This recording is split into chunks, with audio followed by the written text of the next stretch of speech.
às vezes eu fico pensando assim, até por mim, pela minha própria experiência, que eu nunca devia ter ido para casa sem de cara já ter marcado alguém na minha casa para me ajudar a aumentar, sabe assim? Eu acho difícil uma mulher, pelo menos hoje em dia, com esse quadro social que a gente tem, que a gente vai sozinho para casa, a gente vai com o marido, de repente uma babá que nem tem conhecimento e tal. Eu fico pensando assim, poxa, eu acho que eu já tinha que ter ido para casa com uma pessoa marcada ali num horário para me ajudar. Você acha que isso faz algum sentido? Tudo. Não faz parte da nossa cultura, né? A gente nem tem muito essas pessoas. Eu sou suspeita para falar, porque eu trabalho muito com aleitamento, então eu estou puxando brasa para minha sardinha, mas eu acho que faz toda a diferença você começar certo.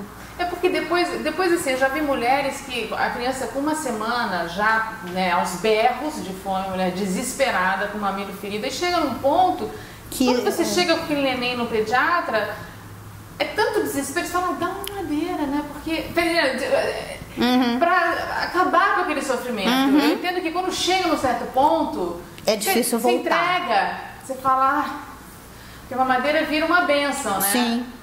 Então, assim, me dá essa sensação, assim, que a gente deixa chegar num ponto que não deveria. Com certeza, concordo plenamente com você. Não é culpa de ninguém, é culpa da cultura, que não valoriza isso. E de uma ignorância, né? Isso, ignorância no melhor sentido da palavra, sem ofensa, né? A gente ato de ignorar o quão isso é importante. Uma coisa que eu converso muito com gestantes, né? Assim, curso de gestante que eu dou aula de aleitamento, eu muitas vezes brinco e pergunto assim, o que vocês estão fazendo?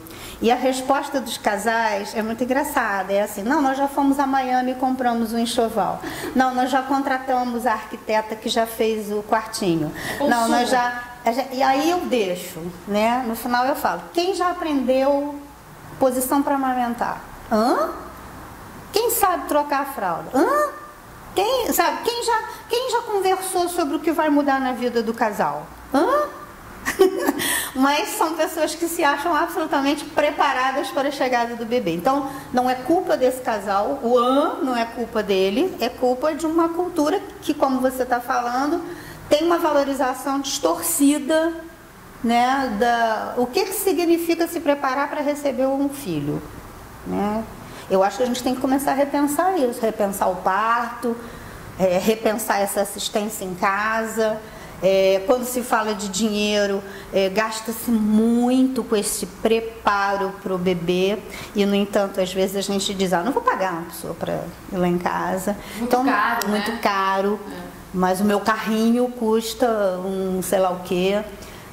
Acho que a gente tem que repensar realmente o que é essa maternidade, essa paternidade hoje. O que eu vou dar conta, o que eu não vou dar conta e vou lidar com isso. Quando ele crescer, eu não vou dar conta de tudo também.